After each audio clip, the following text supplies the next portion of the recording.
Pongan sus cámaras.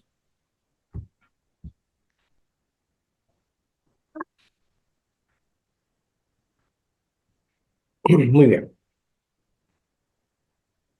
Continuando entonces, vamos a mirar. El primer censo corresponde a la generación que salió de Egipto, ¿no? Y este censo tiene lugar en el monte Sinaí, en el segundo año del Éxodo.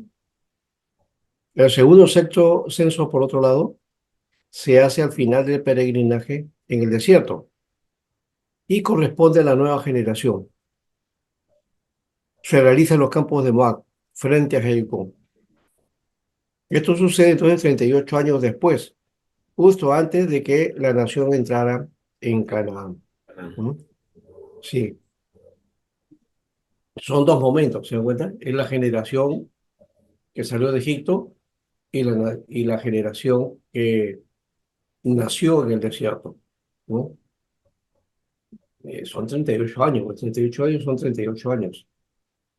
De paso, una generación, por lo menos en el Pentateuco, se marcaba como 40 años, ¿no? 40 años, más o menos, era la distancia. Aunque algunos hacen cálculo de que una generación de 40 años, o puede ser 70 años o 120 años, ¿no?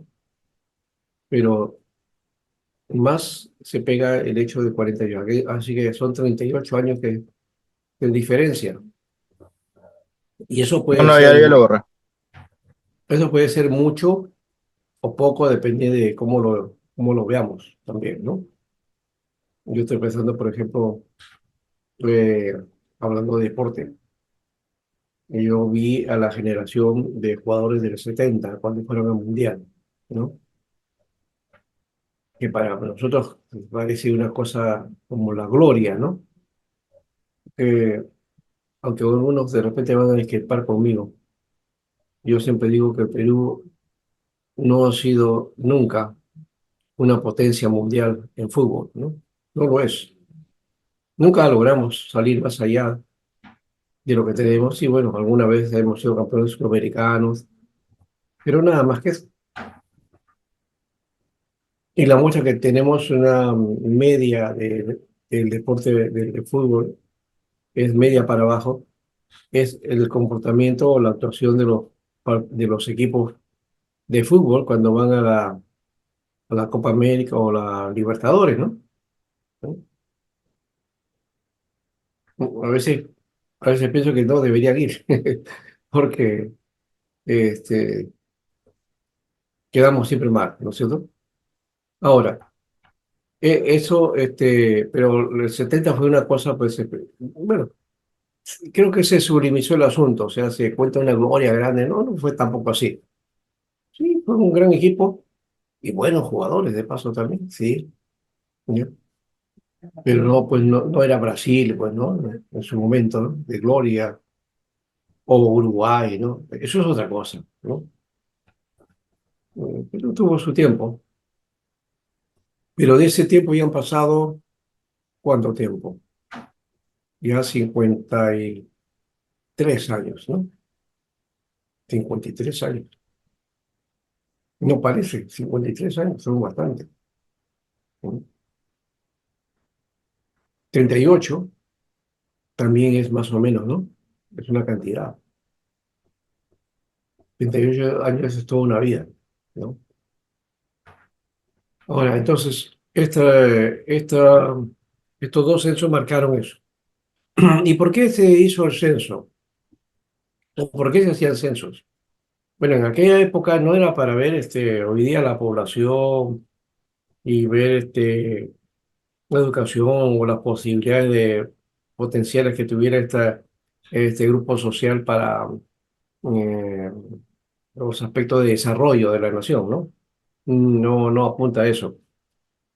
Este censo siempre apuntaban a, a establecer cuál es el contingente de jóvenes futuros que podían estar en el ejército, ¿no? Es decir, para, para luchar, ¿no? Y salir victorioso, ¿no? Eran los jóvenes que siempre van. De paso, todos los jóvenes siempre van a la guerra, ¿no? Nunca va, pues, una persona de 50, 60 años, ¿no? Que de paso, bueno, eh, cuando saqué mi libreta militar, que fue en la dependencia de la FAP, ya, y ahí me pusieron, ¿no? Que yo estaba, digamos, habilitado hasta el 2004, ¿no? Como reserva. Nunca hice que sí, yo nunca pasé por ese lado más allá de la premilitar del colegio. Pero el 2004 era mi fecha. Después del 2004 ya no era contado como reserva, ¿no? Entonces, eh, ese es el sentido que tiene el sexo, perdón, el censo aquí, ¿no? El censo. Ver el contingente de personas, ¿no? Que tienen la edad o el tiempo para poder ser, entonces, parte de un ejército en casos de guerra, ¿no? Y de hecho, ir a tomar la tierra, pues tenía que ver con eso también, ¿no? Entonces, tener listo ese contingente para este asunto. Aquí vemos entonces, miren este mapa, es la peregrinación del desierto, ¿no? Desde Pitón, ¿no? Aquí, francés, el lugar de Etán, ¿no? Todos estos lugares y desde donde salieron, ¿no? Acá hasta llegar al desierto de Mara, a Elín, al monte Sinaí, donde acá se les entregan las tablas, ¿no? Pasan por este lado, ¿no? Van todo el desierto. Esta es la parte que no se cuenta, qué sucedió ahí. Y según todos, pues es que el autor no vio conveniente necesario contar todos los detalles de esta historia, porque no fue terriblemente relevante, ¿no? No pasó algo que trascendente o que ayudara, ¿no? Al propósito del mensaje, ¿no? De los escritos, ¿no? En cambio, sí está aquí lo que ocurre, ¿no? Aquí en Cádiz y cómo entran a Jericó los informantes y luego volver de nuevo por este lado, ¿no? Se dieron vuelta por acá. Entonces luego ya llegaron a Montenegro y ahora sí toman, ¿no? Toman Jericó. De hecho, que también cuando suben por la Transjordania, ¿no? Y van entrando hasta llegar a los lugares de esta tierra que ya ellos habían tomado por posesión de parte de Dios.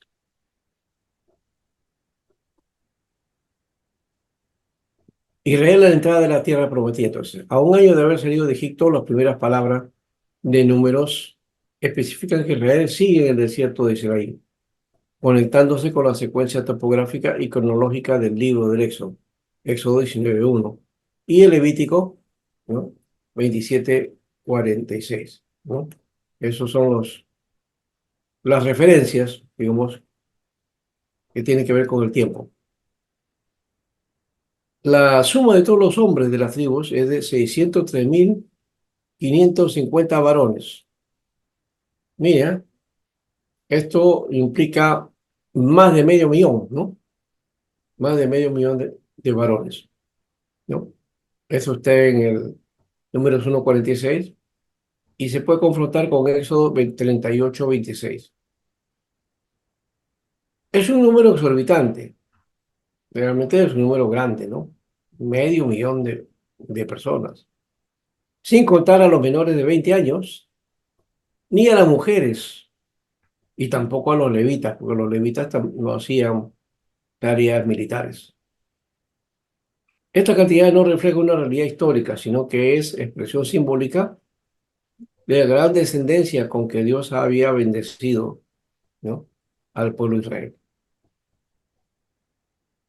Entonces, imagínense, ¿no?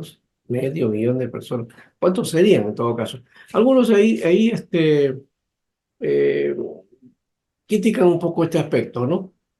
¿Cuántos salieron de Egipto? ¿No? Que se quede posible que hayan salido 1 millón y tanto, ¿no? porque si hubiera sido esa cantidad, hubieran dejado huellas en el desierto. Y se conoce que no hay rastros, ¿no? Ni huella de eh, el pase de un pueblo así, ¿no? No hay huellas. Yo se me he puesto a pensar en eso. ¿Cómo podemos explicar ese aspecto de que no tener las evidencias específicas de que Israel pasó por el desierto? O sea, evidencia tangible, ¿no? Documentos, materiales de la época, todo eso no hay, deberían estar enterrados por lo menos en el desierto, ¿no? Pero no existe ninguna evidencia de ese tipo, ¿no? Entonces, esto o es una historia engrandecida o es, como algunos cuentan, pues es una historia que alguien relata para ver las hazañas de Dios y de su pueblo, nada más. Pero el hecho que no haya evidencia tampoco implica que esto no sea verdad, como algunos piensan o tratan de darnos a entender, y que esto solamente es una creación literaria, ¿no? Una creación literaria que sirve para la fe, ¿no? De hecho que sí hay, más allá de la cantidad o números que podían fallar o más o menos, ¿no? El asunto está en que hubo un número de gentes que pasaron el desierto, ¿no? Y que también estaban dispuestos para la tarea, ¿no? Muy bien, entonces eso es lo que importa, no la cantidad del número exactamente o un número literal. A veces en la lectura de la Biblia nos vamos por lo literal, cuando hay cosas que no necesariamente son literales, ¿no? En este caso no podemos decir que es literal totalmente o que es simbólico, tampoco eso, ¿no? La realidad es que hubo una cantidad de jóvenes, de varones, ¿no? En la edad militar, ¿no? Y que eran el posible contingente para las guerras de la toma de Canaán, ¿no? Porque de paso, cuando Dios nos manda allá, dice, esa es tu tierra, pero no dice, allá, tómala, ¿no? Tómala significa, si esas tierras estuvieran desiertas, ah, qué bonito, ¿no? Ya los tomo, pongo mi casa. No, les costó, porque había gente ahí y tuvieron que guerrear, ¿no? Y estar dispuesto a la guerra no es tan fácil también, ¿no? ¿No? Muy bien. Israel, la tierra, la entrada y la entrada a la tierra prometida, ¿no?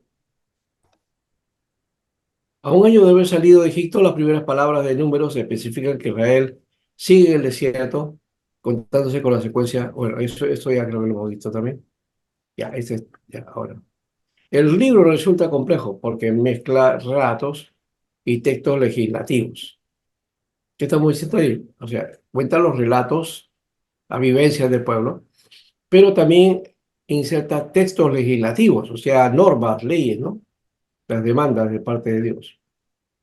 Algunas legislaciones van introducidas por relatos, pero otras son totalmente independientes de su contexto narrativo. Así, por ejemplo, tenemos lo del capítulo 15, 19 y 28. Según la dimensión narrativa, la estructura del libro es muy simple y se le puede dividir en tres secciones. Vamos a ver eso.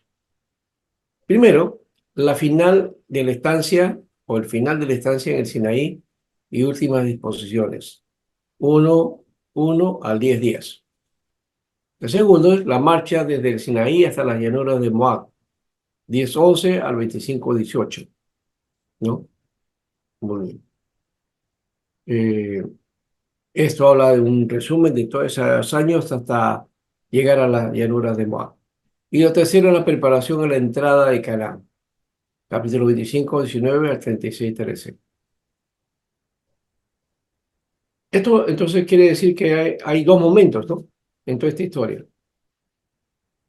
Es el final de la estancia de Sinaí, las últimas disposiciones que se dan, es decir, de esos 2 últimos años o los 2 primeros años, que ya están listos para entrar a Canaán, ¿no? Pero luego empieza la marcha, ¿no? De 38 años y al final nos encontramos ya casi en la entrada de Canaán, ¿no? Y la preparación. Entonces, esos 3 momentos tiene el libro, ¿ya? Ahí no hay que olvidar ese aspecto, ¿ya? Entonces, entre este primer momento de el pueblo ya listo para entrar a Canaán, ¿no? De ese primer momento vamos a encontrar de nuevo en el desierto, ¿no? Deambulando el pueblo. Y otra vez al final, ya la preparación para entrar a Canaán, porque esta vez sí la iban a tomar, ¿no? Entonces, 2 momentos que tuvieron ahí en esa disposición.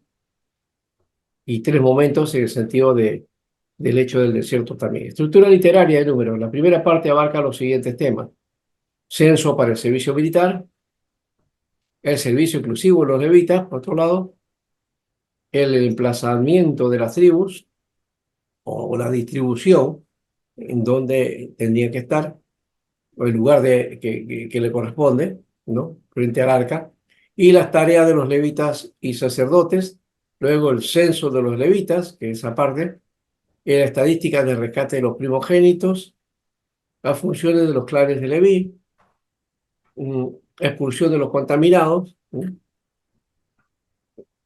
luego todo eso, todo esto es parte entonces de esta disposición, ¿no? Ahora, la disposición de las tribus de Israel en el desierto, aquí. Este es el campamento, ¿no? Y acá están cuando están en marcha. En la forma en que debían distribuirse. Todo estaba organizado, todo estaba establecido. Y de hecho que Dios estableció este formato, ¿no? O por lo menos eso es lo que dice el libro así, ¿no? Lo atribuye a que Dios ordenó. Este es el santuario, fíjese, ¿no? Aquí está entonces el tabernáculo. Pero alrededor del tabernáculo, entonces tenía que estar el Merari, Gerson, que y acá está la presencia de Moisés y Aarón, ¿no? Eso es lo más cercano en cuanto al santuario. Pero alrededor, entonces estaba distribuido el número de 3 por cada lado, ¿no? La división que hicieron de paso para que los levitas que están en el servicio, ¿no? Porque ellos no podían acampar sino estar en los servicios del tabernáculo. Entonces, para el norte está en el centro la tribu de Dan y también Aser y Neftalí, ¿no? Esa es digamos, al lado norte. Al lado sur está Rubén, destacando ahí, con Gad y Simeón, ¿no? Y luego tenemos nosotros eh, al oeste a Efraín al centro y Manasés y Efraín en el conjunto de estas 3 tribus que corresponden que tienen que estar entonces en el oeste. En el este es Judá que está como príncipe o como principal, pero también está Isaacar y Zabulón, ¿no? Ahí entonces los 12 tribus se distribuyen aquí, ¿no?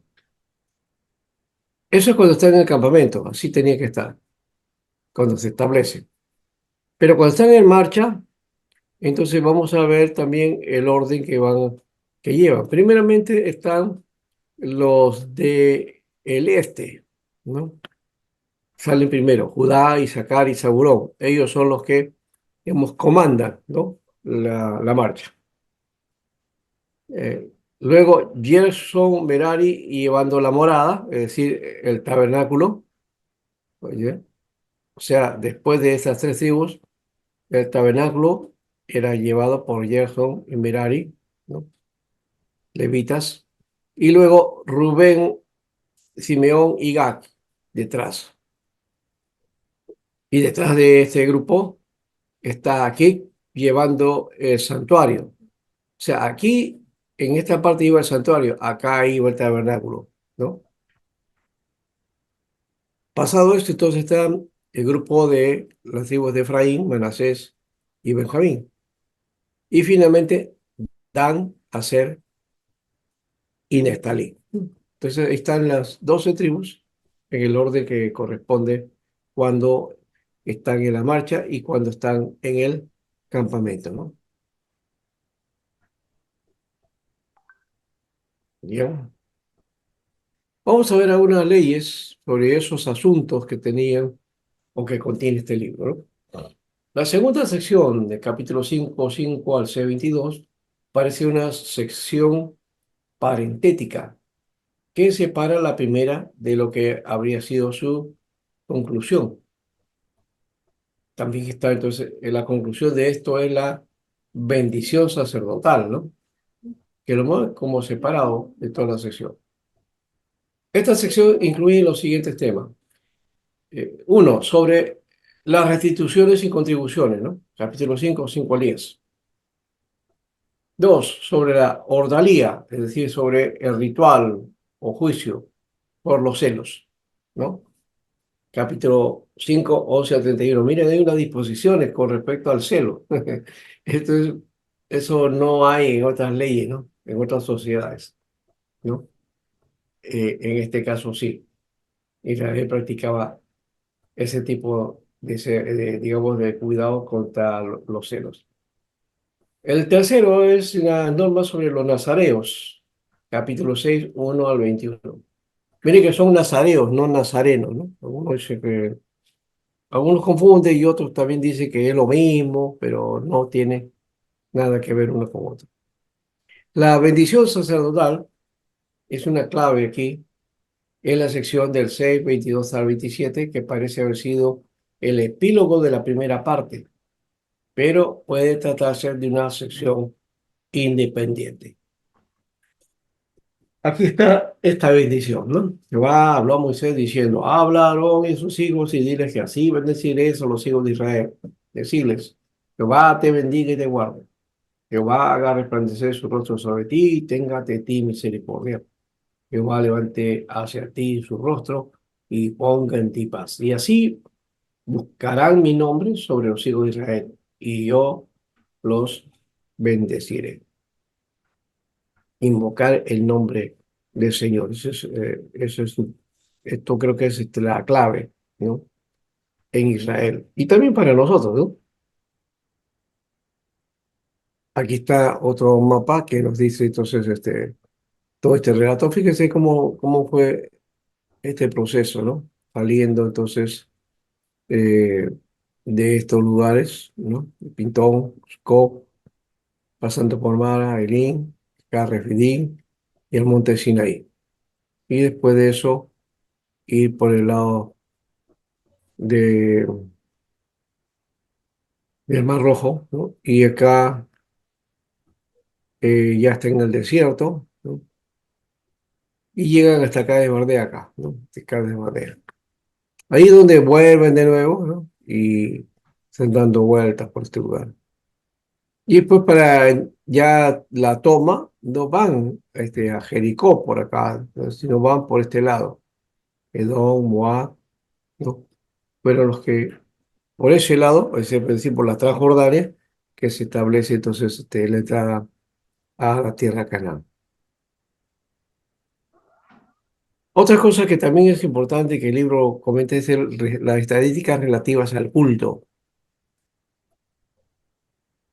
Aquí entonces encontramos la cuarta parte, capítulo 7 1 al 8 4, ¿no? Que incluye aspectos estadísticos relativos a los actos de dedicación del tabernáculo y la consagración de los levitas para el servicio del mismo. Entonces, el tabernáculo se dedicaba a todo lo que tenía que ver con servicio a Dios, con lo que se dedicaba a Dios, ¿no? Se consagraba, ¿no? Ahí está, la consagración de los levitas Los actos de consagración para el servicio en el culto suceden a los actos de dedicación del tabernáculo, en que Moisés tuvo una participación especial y anteceden a la celebración de la primera Pascua en el monte Sinaí, capítulo 8, 5 al 26. Creación entonces de la Pascua en el monte Sinaí. Esta sección abarca los primeros 14 versículos del capítulo 10, capítulo 9 y las últimas instrucciones antes de partir de Sinaí. En la sección del 9:15 al 10:10 se dan las últimas instrucciones antes de partir del monte de Sinaí. Las señales para la movilización son dos tipos.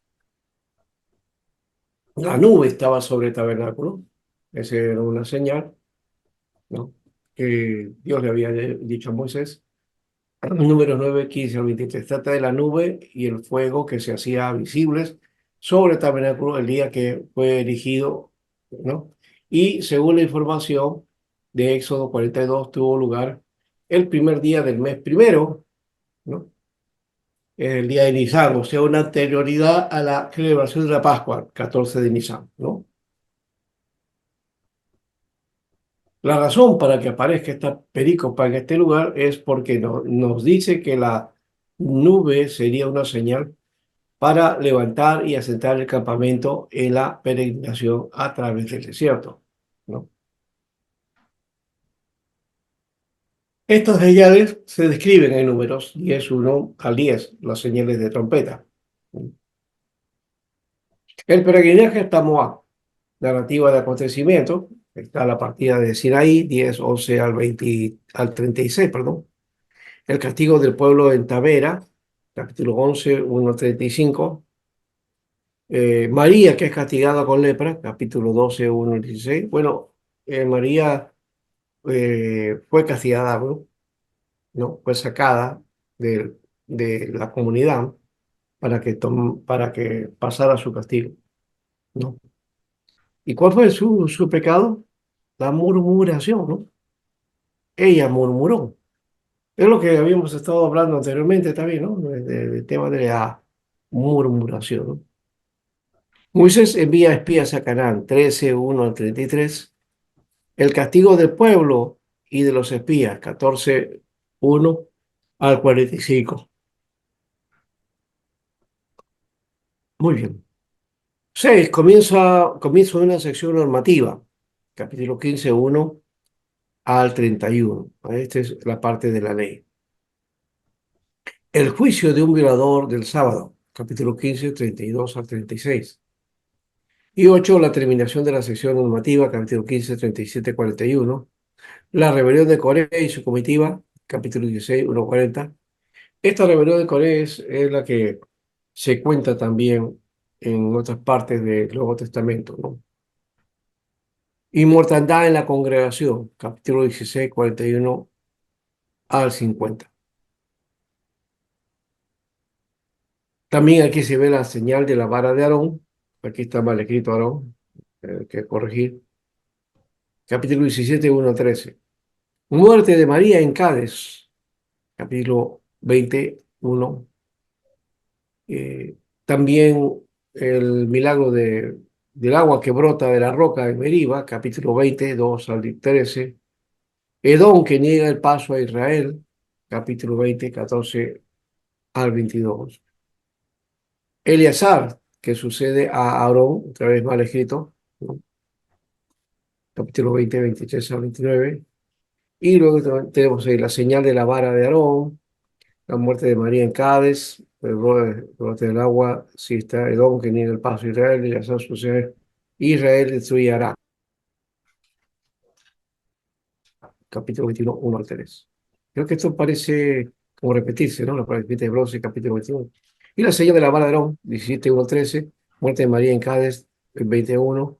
Brota en agua de la roca de Meriba, 22 a 13. Eh, Edom, que niega el paso a Israel, 20, 14 al 22. El hacer que sucede a Aarón, capítulo 20, 23 al 29. Israel que destruye Arak, 21, 1, 3. La serpiente de bronce, capítulo 21, 9 al 4, al 9, perdón. Israel que rodea la tierra de Moab, capítulo 21, 10 al 20. Israel que derrota a los amorreos, capítulo 21, 21 al 32.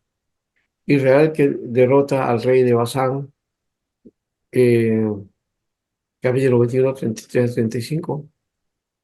Y ahí termina esta parte. En medio de esta larga narrativa aparecen los siguientes pasajes de carácter normativo. Ofrendas vegetales y libaciones, capítulo 15, 1 al 16. Acerca de las ofrendas alzadas, capítulo 15, 17 al 21. Eso de la ofrenda alzada no es que la ofrenda se ponga así hacia arriba, dice, hay que hacer ofrenda alzada, hay que alzar, eh, poner el ofrendero en alto. No, no, no es esa idea. Pero algunas iglesias practican ese tipo de cosas.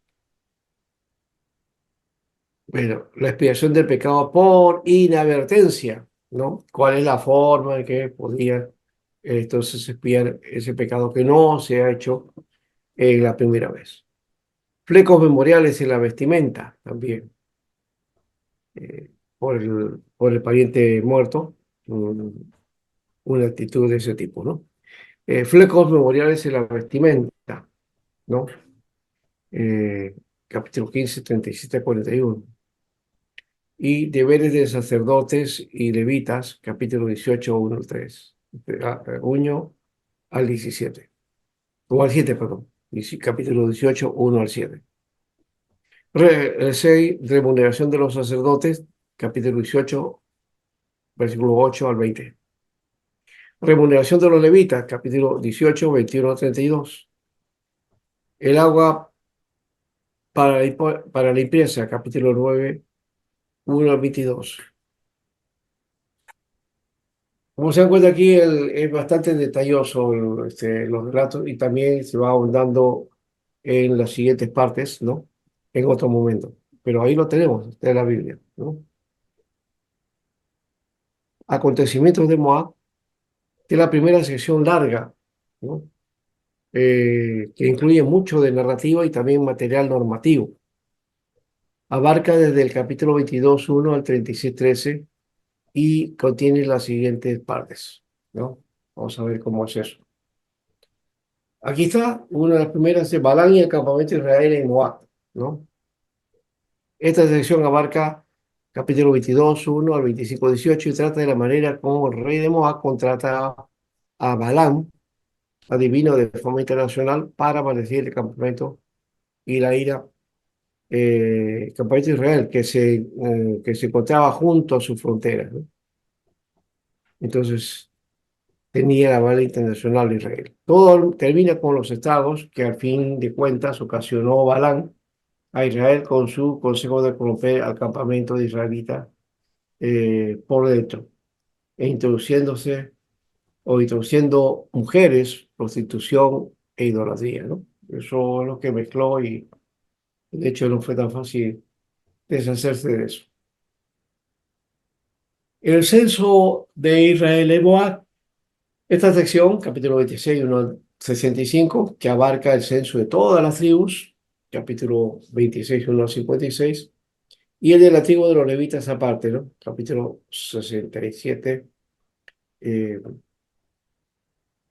sí, capítulo 26, 57 al 65. Entonces, esta es la primera sección en Moab. Los últimos acontecimientos en Moab: nombramiento de Josué para suceder a Moisés, campaña militar contra Madián, y empieza las tribus al oriente del Jordán también. En fin, y destapas desde el Egipto hasta el Jordán, ¿no? Capítulo 33, 1 a 49. Ya por lo menos eh, tenemos aquí entonces todos los aspectos que trazan, ¿no? Esta historia narrativa. Ya. Acá está la ciudad de Levitas en refugio. Sobre el juicio a las homicidas también, y que en la mayoría de casos es muy parecido al diente por diente también, ¿no? Cuando se sentencia. El juicio de los homicidas, 35, 16, 34, sobre la herencia de los santos, 30, 35, ¿sí puede estar ahí? Sí, capítulo 35, 1 al 13, ¿no? Esa es la parte que faltaba. Acá no estamos poniendo en orden, ¿no? Pero son parte de trabajo. Ahora, como material parenético, ¿no? Que están agrupados, ¿no? Por no ser separados a las disposiciones, pues que eh, están agrupadas en ese caso, ¿no? ¿Ya? Aquí, uno, sobre la herencia de las mujeres, capítulo 27, 1 al 12 y también al 33, 1 al 13. Sobre las disposiciones acerca del holocausto, 28, 1 a 29, 40. Y también los votos, ¿no? Acerca de los votos, capítulo 30, 1 al 16. Estos son los votos que me parece. Ah, no, es otra cosa. Los votos es otra cosa más allá del censo, ¿no? Y ahí termina, ¿no? Creo que hemos estado hasta corriendo, me parece, y nos queda todavía en espacio. Así que los dejo para que conversemos, para tratar de plantearnos aquí. Ah, y no olvidar también de los trabajos que están haciendo, ¿no? ¿No? A ver, adelante entonces. ¿Qué les parece o qué les pareció esta idea del libro de números, cómo se desarrolla, se envuelve en la narrativa, ¿no? ¿Qué es novedoso? ¿Qué es lo que falta? A ver, vamos a ver. Si es que lo faltara, digo, ¿no? No estoy diciendo que estoy faltando de sí mismo, ¿no? Muy bien. Palabras, palabras, entrar al diálogo.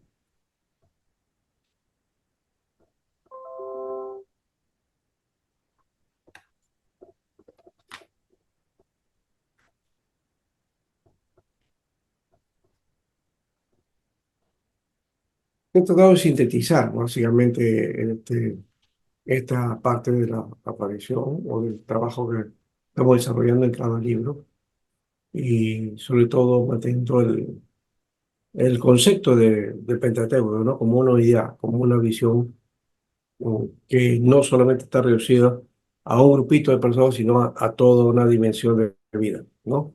De pueblos.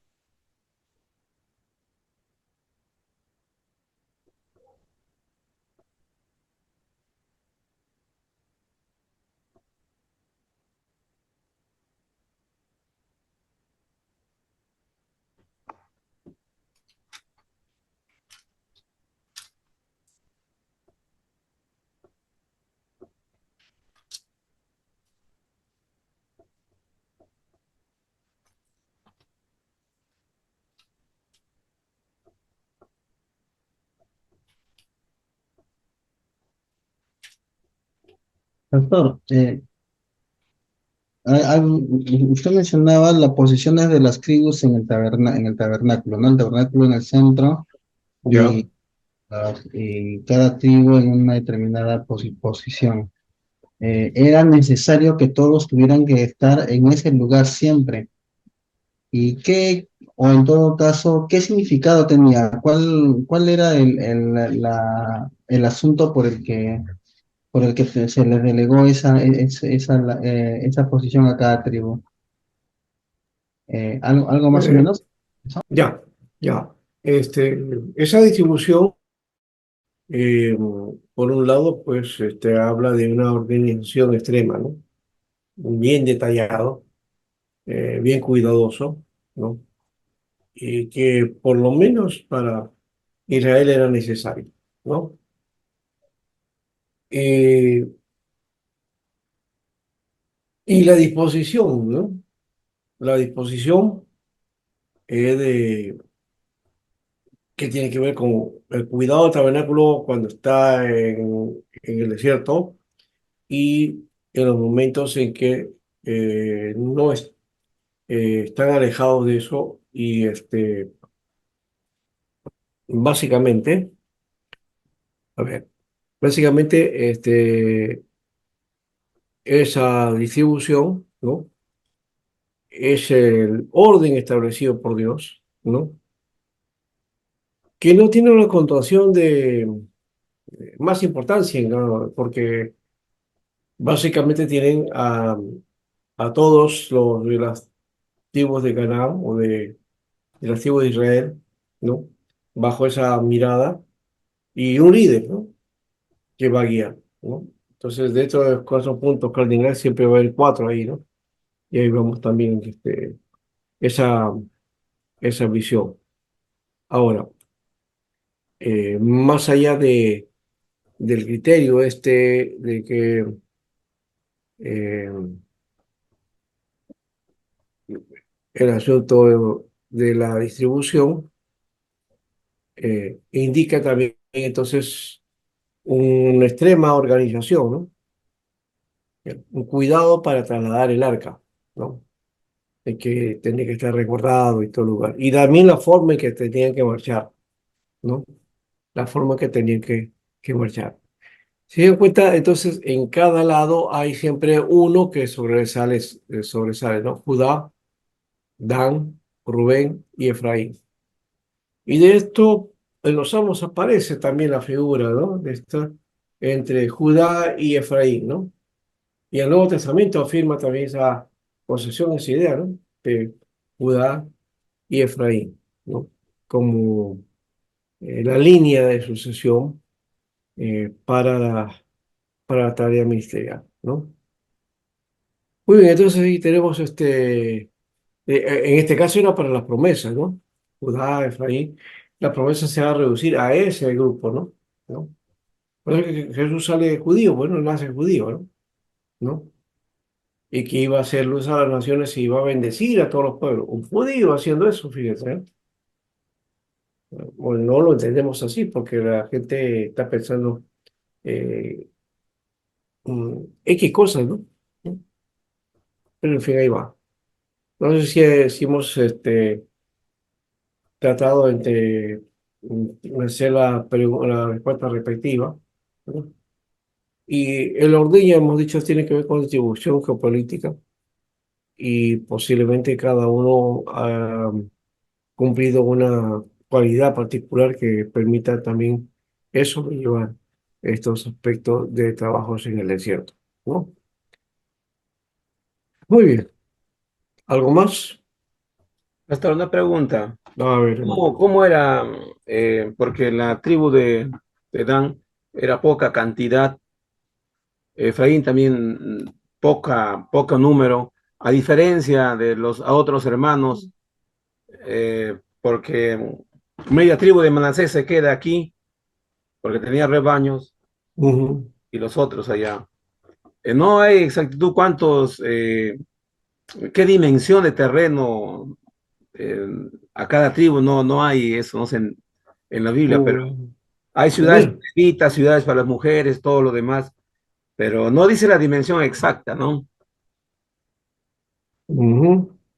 Bueno, esta dimensión, creo que tengo otro gráfico por ahí que habla de la cantidad de metros que cada uno tiene. O sea, este tabernáculo tenía 45 No, metros. perdón, a la tierra que van a heredar. Allá, a la heredad. Hectáreas, 40 hectáreas. Bueno, esa área no es muy grande de paso, el área es un poquito más pequeña inclusive, ¿no? Que nuestro antiguo departamento de Ica, ¿no? Ahora se llama región, ¿no? Entonces, este, ese tamaño más o menos en la dimensión, ¿no? Mm, Es una franja, básicamente, aunque se habla de que la franja esté en Gaza, porque es como largo, ¿no? Pero también todo el territorio es largo, ¿no? Alargado. Como digo, muy parecido al tamaño del departamento de Ica o la región de Ica, ay, ¿ya? Inclusive diría que es menor todavía, ¿no? sí. ¿No? La Tierra de Canadá es mucho más pequeña todavía. No creo que estamos exagerando al decir todo el espacio que tiene Ica, ¿no? No es tan grande, no es tan grande. Bien. Eso hay que considerar siempre. Este, eh, el trabajo de organización, ¿no? Y el establecimiento de cada detalle que Dios lo había establecido, ¿no? Algunos dicen, bueno, eso puede sentirse gráficamente, simbólicamente, esotéricamente, en fin, hay varias formas, pero el asunto no hay que ir por ese lado, ¿no? ¿No? Sino a mirar el sentido práctico de esta misión, ¿no? Y la idea es que de todo esto forjara un pueblo, ¿no? ¿No? Un pueblo para su gloria. Yo creo que hay que tener el cuidado de que el Pentateuco nos establece de alguna manera eso, ¿no? Más allá de nuestras propias prácticas religiosas o lo que nosotros entendemos que debe ser, ¿no? Tiene que ver con la obediencia a la palabra de Dios, ¿no? Y a lo que Dios ha establecido en este caso, ¿no? Muy bien. ¿Algo más?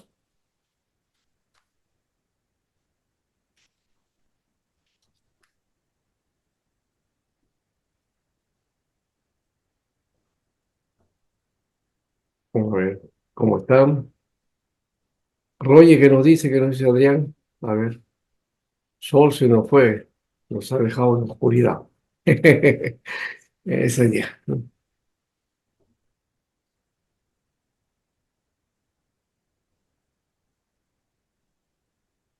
A ver, quiero escuchar a los demás hermanos. En este grupo somos pocos, así que podemos charlar, combinar, ver también las dudas y también los aportes, ¿no? El hermano Julio también aporta, el hermano Javier también lo veo también en ese aspecto. Necesitamos un poquito más de profundidad en más texto, pero creo que estamos en el camino. Está bien, ¿no?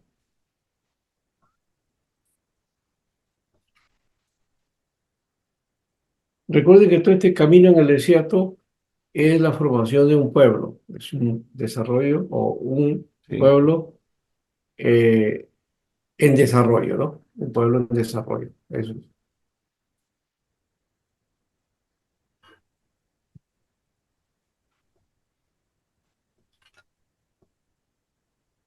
Bien, no hay preguntas entonces, Roger, Adrián, bueno, Yo me quedé, pastor, bueno, es con la ira de Dios.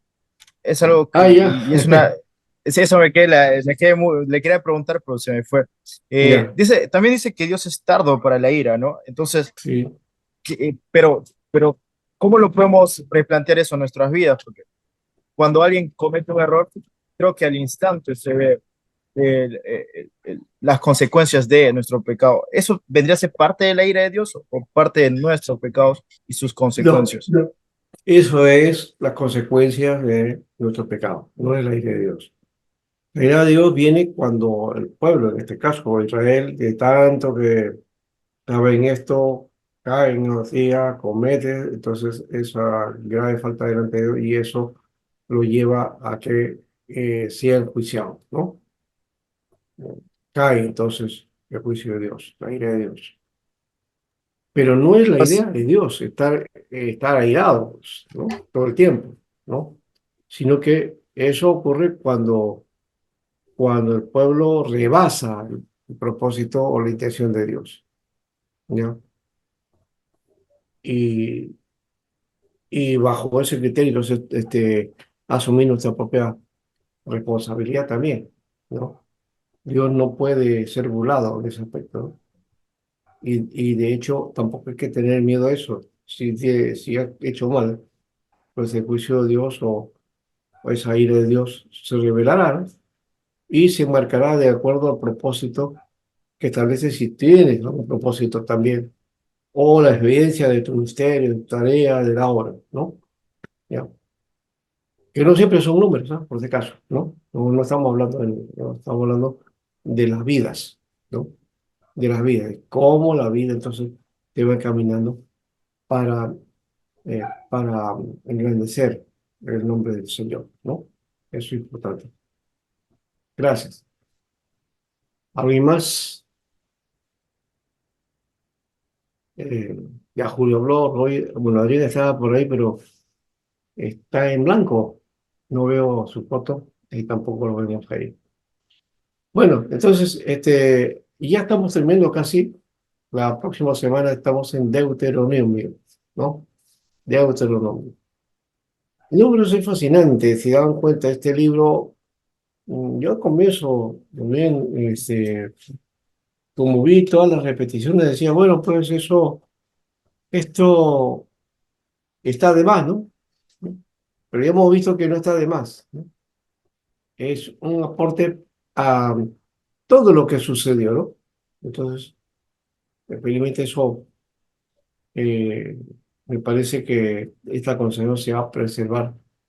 En fin, lo cierto es que el propósito de Dios se va cumpliendo, ¿no? Y encaminando a pueblo y está limpiando Dios. En eso también consiste el juicio de Dios, ¿no? Que Él limpia a su pueblo, que Él siempre tiene su remanente. Y y si perseveramos hasta el fin, pues estaremos ahí, ¿no? Todos, o los que perseveran. No es de nosotros, no es porque queremos, sino porque Él quiere, ¿no? Él es finalmente soberano. Eso es, creo que, innegable y hay que asumirlo también. Muy bien. De todas maneras, este aspecto de la ira, te ha dejado, ¿no? Hay que tratar entonces de buscar en el texto, y compensarlo también, porque también tiene la misericordia de Dios, ¿no?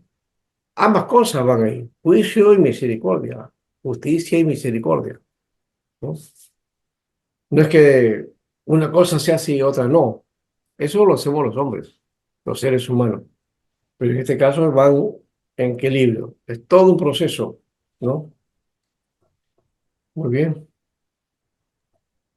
Pastor, sí, ya que mencionamos que toda la escritura debe ser cristocéntrica para nosotros, este, cómo podríamos definir el libro de Números o relacionarlo con el tema del plan de salvación o considerar o hacerlo cristocéntrico o qué significado espiritual en todo caso eh, podríamos mencionar de números, ¿no? O sea, si Ya. quisiéramos, ¿no? Si quisiéramos usar el Bueno, número. hay una perspectiva espiritual, que en la mayoría de casos es la que se desarrolla en las iglesias, ¿no? Que ve el plan de salvación desde comienzos. Génesis 3:15 habla de eso.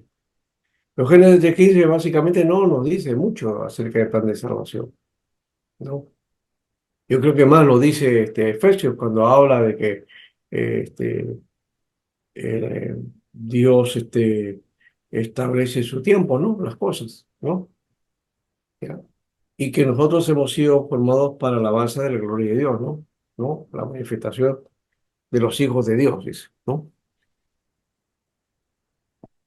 Entonces, el hecho de encaminarnos, ¿no? Eh, Números es, es el libro que de alguna manera nos muestra, y creo que lo he dicho al comienzo, uno, ese, esa conducta negativa de Israel, ¿no? Y de la insistencia de Israel siempre en caer a la idolatría, ¿no? Y el anhelo de Egipto, ¿no? Algunos eso lo han prefigurado a la idea de que, bueno, es la tendencia del hombre, ¿no? A hacerle mal, estar en el pecado, ¿no? Y cuando entras, pues eso es como un tirabuzón, ¿no? Que te va jalando, jalando, jalando, jalando hasta llegar hasta el fondo, ¿no? ¿No? Por eso que creo que la perseverancia en la fe es importante, ¿no? Y la constancia. De todos esos pueblos, bueno, siempre hay un remanente en todo caso, ¿no? En Israel, lastimosamente fueron dos nomás. Dos de los que entraron este, en Egipto, ¿no? ¿No? Cuando estaban disponiéndose para salir al desierto. Dos solamente, ¿no? Esos dos nosotros podemos catalogar de repente o hacerlos mucho más, pero ahí están, ¿no? Eso es lo que lo que tenemos y sobre esa base hay que reconocer nuestra capacidad y también este aspecto de poder entender el texto a su cabalidad, sin perder la espiritualidad, ¿no? Muy bien. No sé si alguno más quiera hablar, si no cerramos este espacio. Eh, Porque sí. escuchamos al pastor también en el ciclo pasado que el Levítico lo relacionaban con adoración, o sea, así como Éxodo. Y ya, No, ya puede ser eso, pero es el proceso de santidad, ¿no? El Levítico habla de eso, ¿ya? Y del culto. Los levitas están dedicados a eso. ¿Qué pasa? Aunque el libro básicamente no es para los levitas, ¿no? No, no es para ellos, básicamente. Es para todo el pueblo, ¿ya? Y su situación de cómo puedan vivir su espiritualidad, ¿no? Así que ese elemento sí debe estar presente siempre. Eh, y no olvidarlo de paso, no olvidarlo porque nuestra referencia a veces no la tenemos y hacemos que no hacemos el enfoque adecuado. Y ahí vienen los errores también, ¿no? En el país. De hecho, ahora que estoy hablando de eso, en la lectura normal de la iglesia, el Génesis no es entendido ni es leído de la forma que deberíamos leerlo, ¿no? Como también deberíamos hacer escatología en la forma bíblica y no llevarnos por las teorías escatológicas que nos han hecho mucho daño a la iglesia, ¿no? Y la sigue haciendo de paso también, ¿no? La sigue haciendo. Por eso que en algún momento,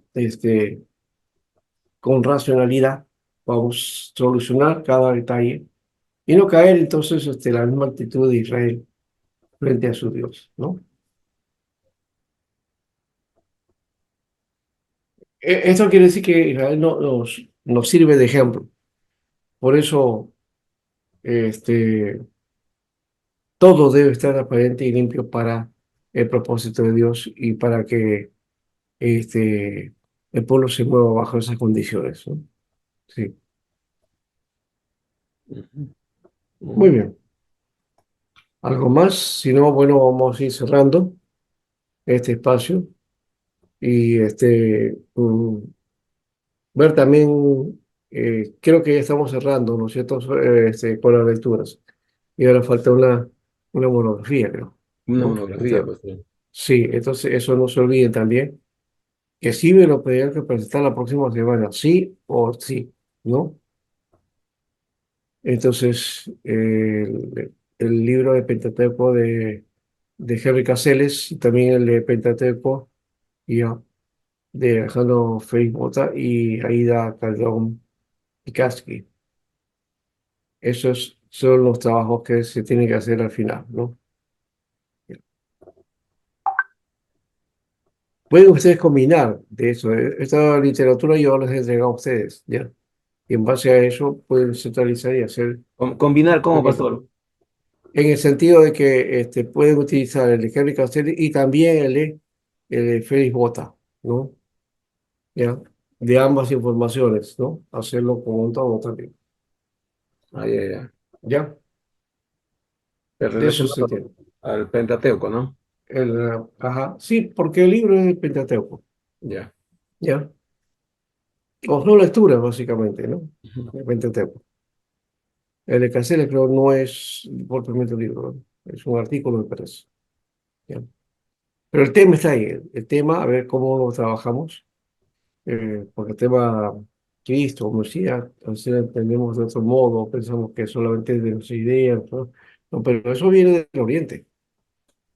En el Oriente se forja todo ese aspecto, ¿no? Muy bien, hermanos. Entonces, vamos, creo que dándonos su espacio para el descanso respectivo. Espero que cada uno haya entendido esta clase. Supongo que sí, ¿verdad? O de repente me estoy equivocando. Algunos de su participación ha sido, se nota que sí, que han estado buscando y estando, y han indagado, ¿no? Y ojalá pues que consigamos coincidir siempre en esa perspectiva, ¿no? Muy bien. Entonces recuerden a las bibliotecas también, ¿no? Una de las cosas que sí quiero es que los trabajos al final o en el pie de página pongan cuando sí, cuando tienen una bibliografía, ¿no? O un libro que quisiera escanear, entonces tienen que pasar, entonces, eh, perdón, mm, ¿qué material? Entonces tienen que pasar entonces por un trabajo de hacer una lectura adecuada, un trabajo que corresponda para que hagan un trabajo por lo menos presentable, ¿no? Ahí le he dado dos materiales a ustedes de Pentateuco para la elaboración. Y hay otro, el detalle que quería hacer es abajo, es que en cada cita pongan ustedes, si que hace una referencia o usan este material, pongan entonces el artículo o el nombre del libro, del autor y la página que están utilizando. ¿Ya? Norma Zapa. Claro, con el mazapa puede ser también, sí. Elaborado así y lo ponen entonces en las referencias abajo, ¿no? No al final. Sí. Muy bien, eso entonces es lo único que trabaja. Roger conoce de APA, no sé si algún otro conoce APA o otro modelo, aceptamos de repente el Turibia también, no hay problema, ¿no? Lo que sí nos aceptamos es que no haya referencia bibliográfica, ¿no? Porque hay que respetar también a los autores que posiblemente hayan escrito también alguna temática, al igual que la que hacemos nosotros, ¿no? Entonces, para que no parezca copia, hay que siempre estar averiguando, investigando eso, ¿sí? Vas a encontrar 90 cosas también de paso cuando uno hace esa revisión, ¿no? Muy bien, hermano, gracias. Entonces, tenemos la séptima clase con el Deuteronomio, ¿no? Que no sé si terminaremos ahí o lo extendemos a la siguiente semana, pero la siguiente semana entonces vamos a hablar cada uno sobre sus trabajos, ¿ya? ¿Ya? De cómo lo han conjugado y cuál es la temática y por qué han escogido la temática que han escogido, ¿ya? Eh, a partir de Pentateuco, ¿no? Y de los libros que están ahí, hagan su trabajo monográfico, ¿ya? Eso queda libre criterio, pero siempre con la referencia de esos dos libros. Esos son digamos, los pilares. Pueden utilizar otros también, pero estos van a tener que hacerse o son centrales ya, ¿no? En la temática. Muy bien, hermano, gracias. Ahora sí vamos cerrando el espacio y nos estaríamos viendo en la próxima semana. Ya estamos en diciembre ya, ¿no? Ya Así es. estamos en diciembre, casi, sí, sí. Bueno, casi no, ya son unas horas ya. El último mes del año, un año complicado en muchas cosas, pero también bendecido por otras partes, por otro lado, ¿no? Creo que cada año tiene lo suyo. Este año también creo que no lo voy a olvidar por muchas cosas. Espero que entonces también sea de bendición para ustedes en todo. Y oremos siempre por el mundo, por los conflictos, por la nación y por las naciones también. ¿Ya? Dios les bendiga, hermanos. Será Doctor, bendiciones. hasta la próxima semana, ¿ya? La séptima clase. Para la última clase estoy viendo cómo hacer, ¿no? Que de paso ya lo voy avisando a ustedes y he visto también a uno que está coordinando las plataformas. Quiero pasarlo para el día martes 12, ¿ya? Y el curso que usted tiene con mi hermano, yo pasarlo al jueves 14, ¿no? En el caso que se pudiera. Si no se pudiera, entonces vamos a ver de qué manera este, trabajar esa parte de la octava clase, ¿ya? Eso solamente veremos cómo trabajar para que no se alargue en todo caso el ciclo para ustedes también, ¿no? Hacerlo en algún momento de la semana que pueda quedar, digamos, un espacio libre, ¿ya? Gracias, hermano, que Dios le bendiga, Bendiciones, ¿ya? doctor. Y Bendiciones. estamos ahí, ¿ya? Bendiciones. Cuídese, cuídese, profesor. Ya, Chao, hermano. gracias, Cuídense. Bendiciones. gracias.